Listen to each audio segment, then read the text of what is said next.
Welcome to IAS manual. हम कर रहे हैं part 2 measuring devices and scales का। तो हम कंटिन्यू कर रहे हैं डेंसिटी से। ओके, तो डेंसिटी में ये 5 डिवाइसेस हैं जो हम देखेंगे। तो सबसे पहले है पिक्नोमीटर।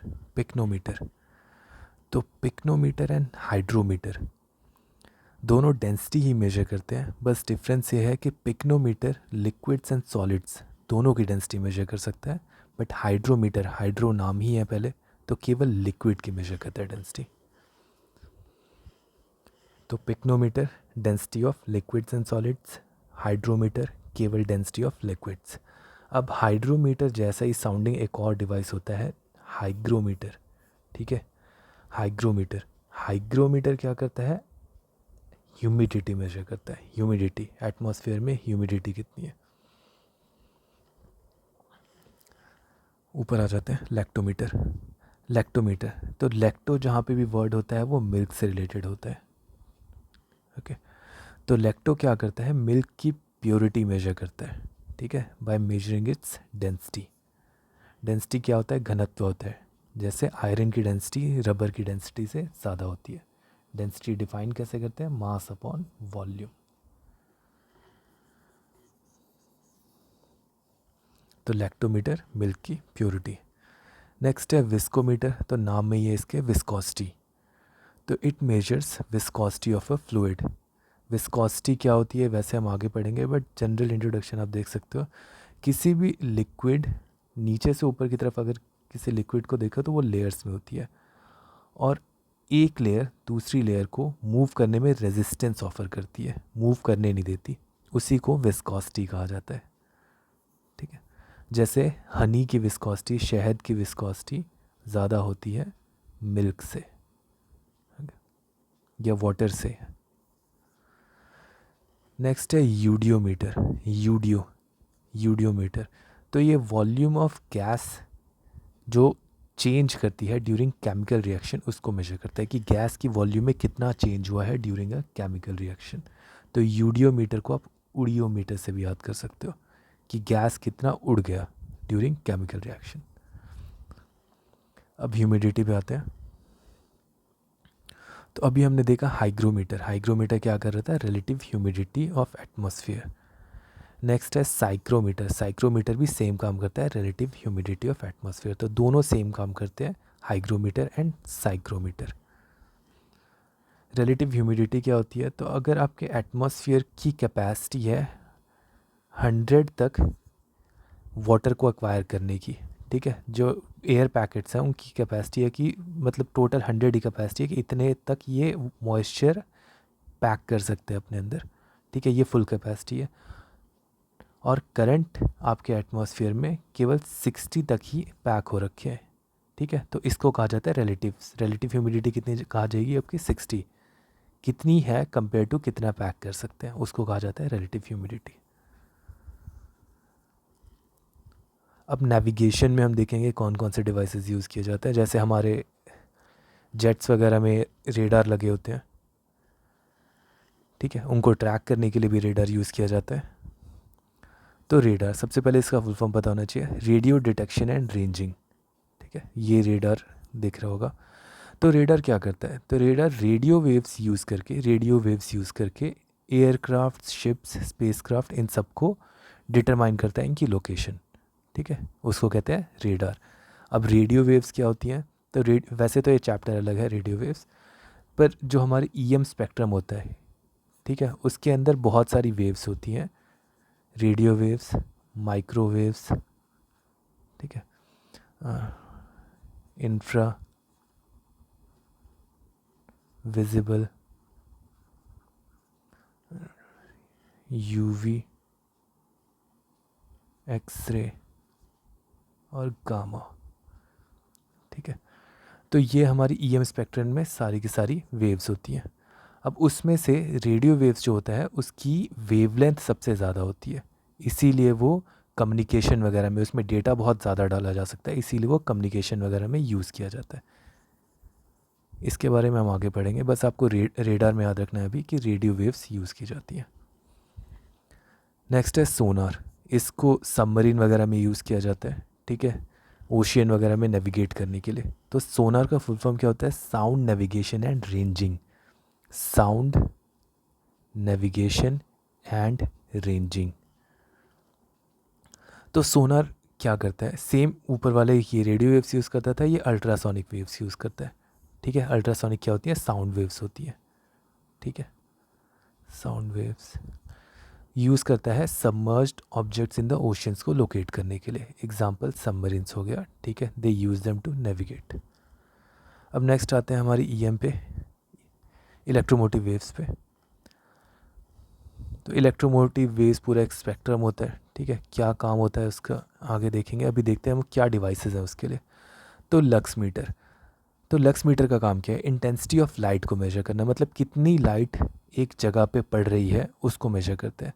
तो इसका यूज़ क्या होता है? तो अगर कोई घर खरीद रहा होता है या वर्क प्लेस वगैरह होता है जहाँ पे आप काम करते हो, तो उसमें लाइट कितनी होगी हर एक रूम में, ठीक है, उसको डिटरमाइन करने के लिए लक्स मीटर यूज़ किया जाता है। कंस्ट्रक्शन भी कर रहे होते हैं हाउसेस की, तो उसमें देखा जाता है कि हर एक रूम में इतनी लाइट पड़नी चाहिए मिनिमम, ये रिक्वायरमेंट होती है। ठीक है, तो उसको चेक करने के लिए लक्स मीटर। तो लक्स मीटर क्या करता है? इंटेंसिटी ऑफ लाइट को। नेक्स्ट है ऑन्डोमीटर। ऑन्डोमीटर क्या करता है? तो ऑन्डोमीटर वेवलेंथ बताता है ईएम वेव्स की। ठीक है, बस आपको ऑन्डोमीटर को वेवलेंथ से याद करना है। वेवलेंथ क्या होता है बेसिकली? अगर ये वेव है आपकी, ठीक है, ऐसे, तो वेवलेंथ होता है इसके और इसके बीच में जो डिस्टेंस होगा उसको कहा जाता है वेवलेंथ। ठीक है, ये वेवलेंथ हो गया, या ये और ये इसके बीच में जो डिस्टेंस है उसको कहा जाता है वेवलेंथ। तो wavelength of EM waves determine करता है हमारा ऑन्डोमीटर। इसको याद करने के लिए आप अंडामीटर भी याद कर सकते हो। अंडामीटर, ठीक है, ऑन्डोमीटर को अंडामीटर से, तो ये वेव जैसे एग की ट्रे रखी हुई है तो ये वेव जैसे बन जाता है। तो ऑन्डोमीटर से आपको ऐसे याद हो जाएगा वेवलेंथ। वेव बन जाता है अंडे से, ठीक है, लाइन में रख दो अंडों को, तो वेव से आपको याद हो जाएगा वेवलेंथ। अंडा से ऑन्डोमीटर, वेव से वेवलेंथ। नेक्स्ट है स्पेक्ट्रोमीटर। तो सेम ही ऑलमोस्ट काम है इसका भी। स्पेक्ट्रोमीटर, स्पेक्ट्रो को स्पेक्ट्रम से एसोसिएट कर लो, स्पेक्ट्रम। तो ईएम स्पेक्ट्रम जो है उसकी स्टडी करता है, उसकी प्रॉपर्टीज़ ऑफ लाइट बताता है over a specific portion of the EM spectrum. कुछ नहीं आपको याद करना है इसमें, बस सिंपली वेवलेंथ। ठीक है, ये भी वेवलेंथ डिटरमाइन करता है ईएम वेव्स की, स्पेक्ट्रम की। नेक्स्ट है पेरिस्कोप। तो पेरिस्कोप आपने छोटे में कार्टून्स में देखा होगा, ये जनरली सबमरीन वगैरह में लगा होता है।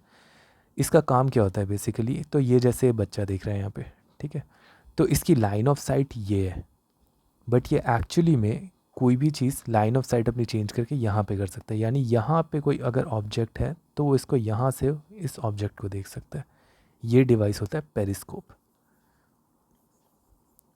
ये डिवाइस आपका है पेरिस्कोप। ठीक है, ये काम कैसे करता है? इसके अंदर मिरर्स एंड प्रिज्म वगैरह लगे होते हैं जो लाइट को रिफ्लेक्ट करके, यहाँ से जो लाइट आ रही होती है रिफ्लेक्ट करके यहाँ पे पहुँचाता है। इसको कहते हैं पेरिस्कोप। तो it is used for observing around an object that blocks the line of site.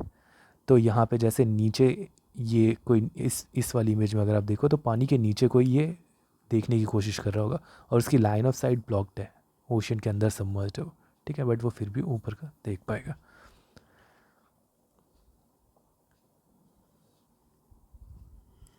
अभी मैंने ऊपर लक्स मीटर एक कराया था जो कि इंटेंसिटी ऑफ लाइट मेजर करता है।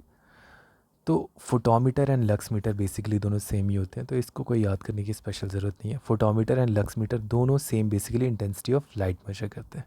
ठीक है, नेक्स्ट है पायरेनोमीटर एंड पेरहीलियोमीटर। पायरेनोमीटर एंड पेरहीलियोमीटर दोनों का सेम ही काम है। ये solar radiation falling in a specific location, कितनी सोलर रेडिएशन किसी लोकेशन पे गिर रही है उसको डिटरमाइन करते हैं। तो पायरेनोमीटर ऐसा होता है, यहाँ पे सोलर रेडिएशन आपकी आके गिरती है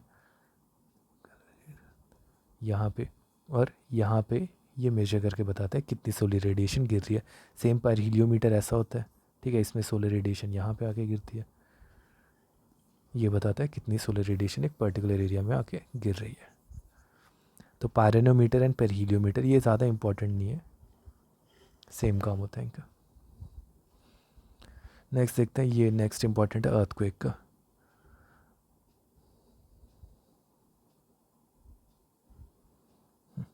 अर्थक्वेक, तो अर्थक्वेक हम एक सेकेंड,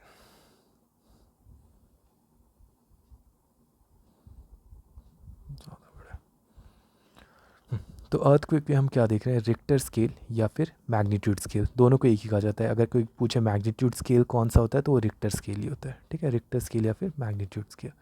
देखते हैं इसमें क्या देखना है। तो सबसे पहले इसमें पॉइंट्स क्या क्या देख रहे हैं हम लोग। तो रिक्टर स्केल क्या मेजर करता है कि अर्थक्वेक की कितनी स्ट्रेंथ है, ठीक है, या फिर मैग्नीट्यूड कितना है। किसने इसको डेवलप किया था, तो चार्ल्स रिक्टर ने इसको डेवलप किया था। डिटरमाइन क्या करता है, मैग्नीट्यूड ऑफ अर्थक्वेक डिटरमाइन करता है। कैसे डिटरमाइन करता है, by measuring the amplitude of साइस्मिक waves emitted. साइस्मिक wave हमें पता है क्या होती है, तो उनका एम्पलीट्यूड मेजर करता है, ठीक है। देख लेते हैं एक बारी एम्पलीट्यूड वगैरह क्या होता है। तो ये हमारी वेव का डायग्राम है, ओके, ये वेव है हमारी, ठीक है, इसको पीक का हुआ है, एक से क्रेस्ट एंड ट्रो भी कहते हैं इसको, क्रेस्ट भी कहते हैं पीक को। ये ट्रो होता है जो नीचे वाला पॉइंट होता है। मैंने बताया था अभी वेवलेंथ क्या होता है, तो वेवलेंथ ये होता है, यहाँ पे ड्रॉ भी किया होगा थिंक सर। बेसिकली ये पॉइंट होता है, एक पॉइंट से दूसरे पॉइंट के बीच में जो डिस्टेंस है उसको वेवलेंथ कहते हैं।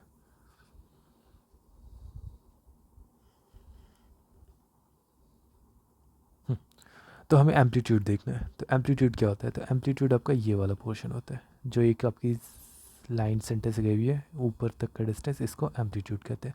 जितनी ज़्यादा एम्पलीट्यूड होगी साइस्मिक वेव की, उतना ज़्यादा अर्थक्वेक का मैग्नीट्यूड होगा, ठीक है, उतनी ज़्यादा अर्थक्वेक डेंजरस होता है। तो एम्पलीट्यूड जैसे हमारी सुनामी वेव्स वगैरह भी होती है, अगर उनका एम्पलीट्यूड ज़्यादा होता है तो वो ज़्यादा लाइफ थ्रेटनिंग होती है, डैमेज ज़्यादा करती है। तो रिक्टर स्केल क्या मेजर करता है, मैग्नीट्यूड मेजर करता है। किसने डेवलप किया था, चार्ल्स रिक्टर ने किया था। इस रिक्टर स्केल में से क्वेश्चन आते हैं बहुत ज़्यादा।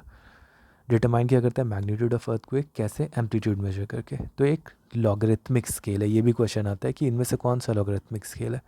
तो रिक्टर स्केल एक लॉगरिथमिक स्केल है और इसकी रीडिंग कितने के बीच में होती है, 1 से लेकर 10 के बीच में। जैसे अभी राइट नाउ नवंबर 2022 में नेपाल में अर्थक्वेक्स आ रहे हैं बहुत ज़्यादा, ठीक है, 5.4 मैग्नीट्यूड का चल रहा है, ओके। तो वही रिक्टर स्केल पे है, तो रिक्टर स्केल पे कितनी, 1 से 10 के बीच में मैग्नीट्यूड की रेंज होती है। अब थोड़ा इसमें चीज़ें देख लेते हैं। तो क्वेश्चन कई बार पूछते हैं इसमें, देखते हैं क्या पूछते हैं। तो ये जैसे मैंने बताया 1 से लेकर 10 के बीच में ये स्केल होता है हमारा। अब इसमें कुछ रिलेशन पूछते हैं कि एक मैग्नीट्यूड और दूसरे मैग्नीट्यूड, फिर तीसरा भी देख लो, जब आप नीचे नीचे जा रहे हो तो इसमें जो वेव की एम्पलीट्यूड है वो कितनी इंक्रीज़ कर रही है, क्योंकि लॉगरिथमिक स्केल है तो रिलेशन तो होगा इनमें, ठीक है। तो जब आप एक से नीचे जाते हो दूसरे पे, तो जो मैग्नीट्यूड इंक्रीज़ कर रहा है वो 10 टाइम्स कर रहा है। इसका मतलब क्या हुआ, तो देखते हैं यहाँ पे।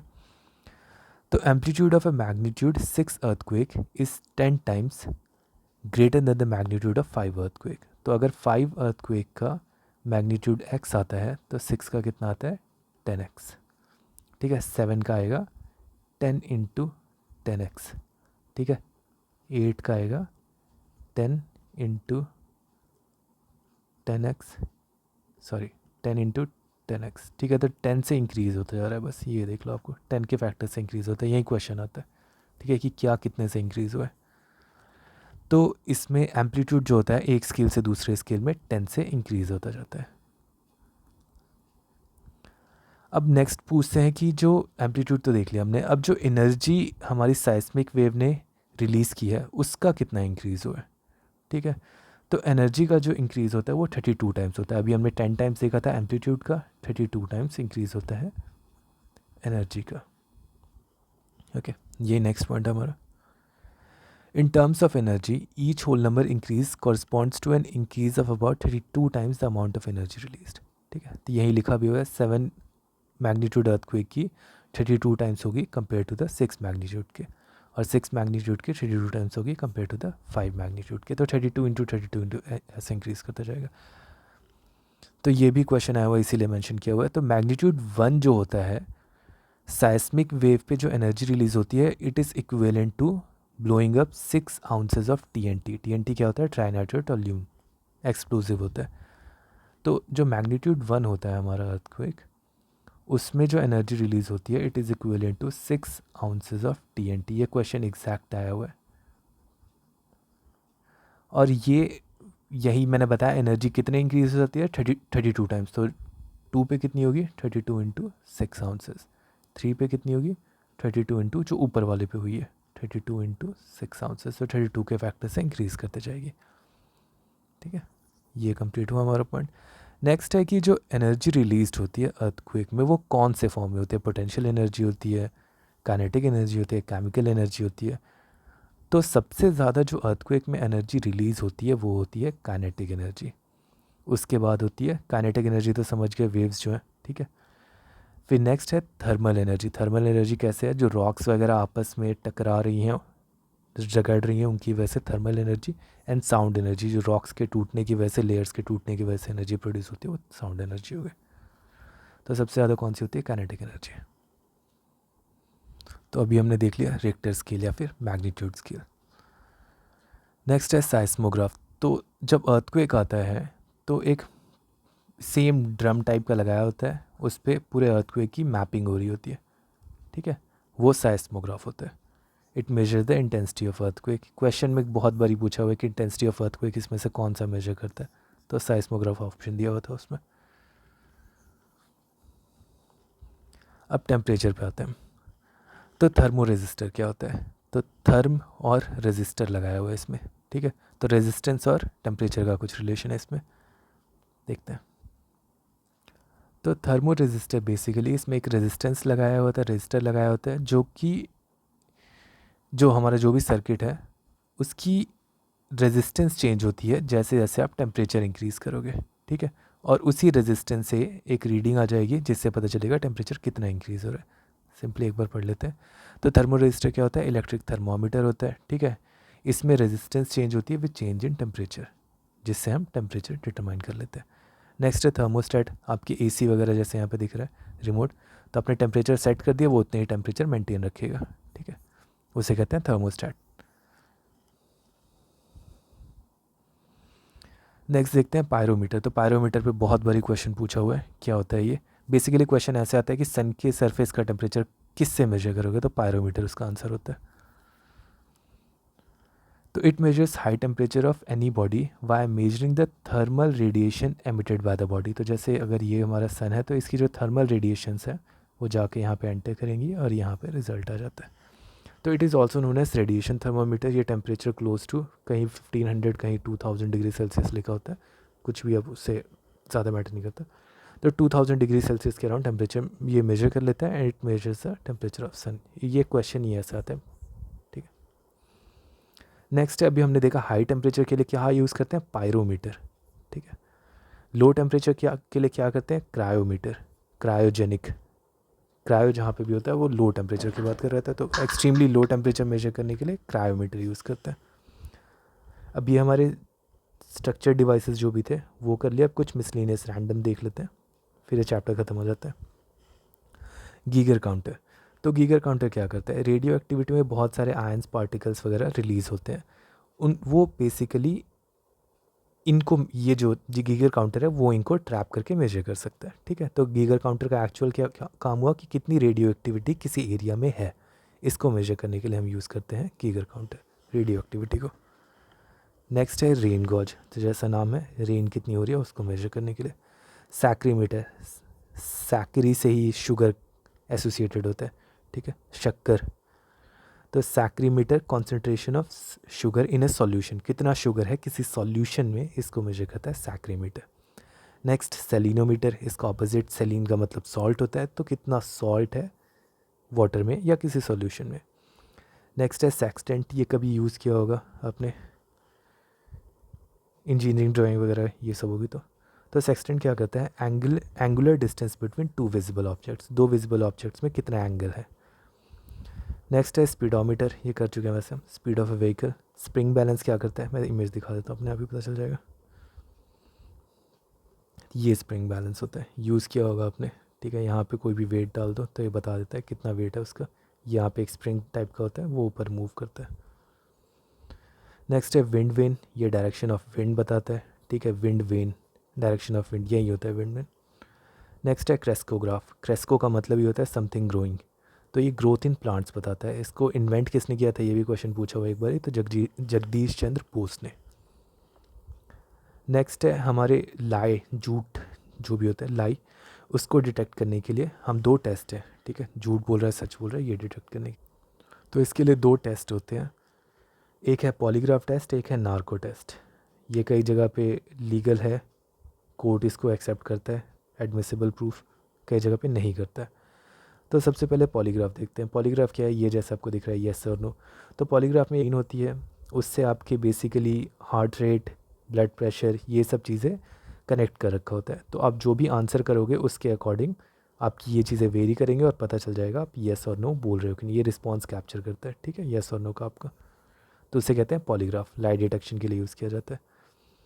तलवार केस में भी ये यूज़ किया था, आई गेस पॉलीग्राफ किया था, ठीक है। नेक्स्ट है नार्को टेस्ट। नार्को टेस्ट में क्या करते हैं, तो इसमें एक इंजेक्शन लगाते हैं एक कंपाउंड का, ये पूछ लेते हैं किसका, तो सोडियम पेंटोथल।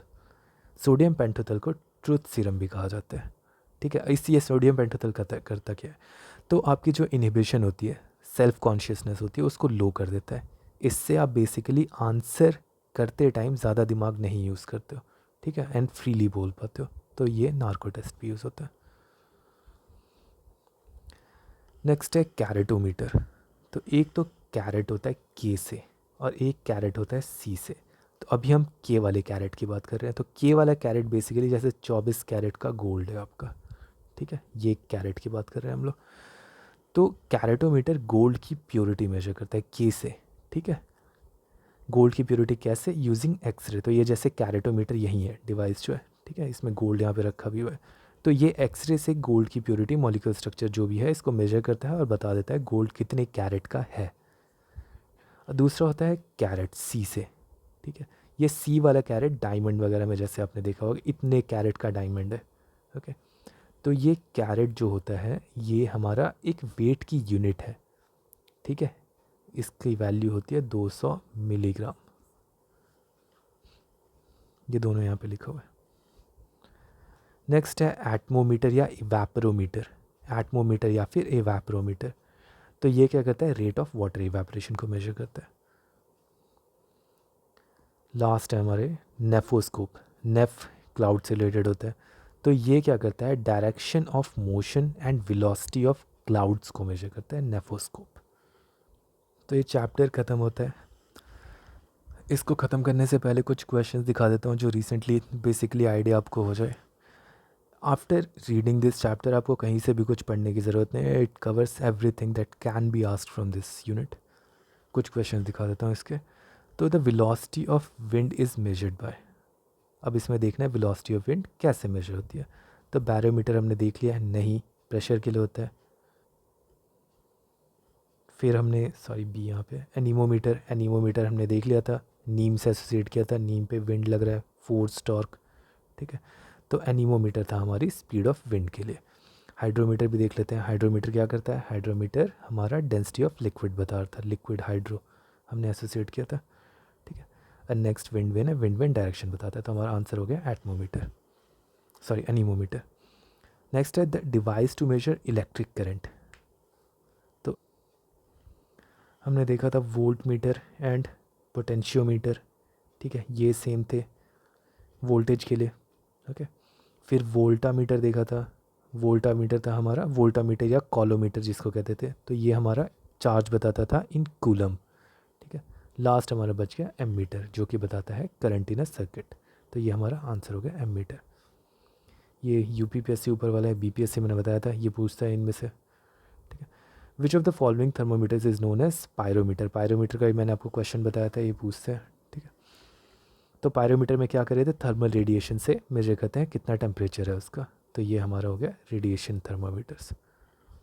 ये यूपीपीएससी में पूछा हुआ है 2016 में, यूपीपीएससी में रिसेंट नहीं पूछा है इनसे। नेक्स्ट है which of the following is use to measure, तो हम कर रहे हैं ह्यूमिडिटी के बाद। तो हाइड्रोमीटर हमारा क्या करता था, हाइड्रोमीटर हमारा बता रहा था density of liquid, density of liquid, ठीक है। Next pyrometer high temperature, lactometer density of milk, hygrometer है जो हमारा ह्यूमिडिटी बता रहा था। तो हाइग्रोमीटर आंसर हो गया। ये भी 2018 BPSC। The instrument used for measuring angular distances in vertical and horizontal plane, ये मैंने करते टाइम भी बताया था, छत्तीसगढ़ PSC में 2020 में पूछा हुआ, थियोडोलाइट है उसका आंसर। तो ये चैप्टर हमारा ख़त्म होता है। मैं इसका शॉर्ट भी आपको रिवीजन वीडियो दे दूँगा, आप इसको क्रैम कर सकते हो केवल रिवीजन वीडियो देख के। 5 से 10 मिनट की वो वीडियो होगी, आप आराम से क्रैम कर सकते हो उससे। Okay, thank you. अगर कुछ हेल्पफुल थोड़ी सी भी लगती है video, then please do subscribe. Thank you, have a great day.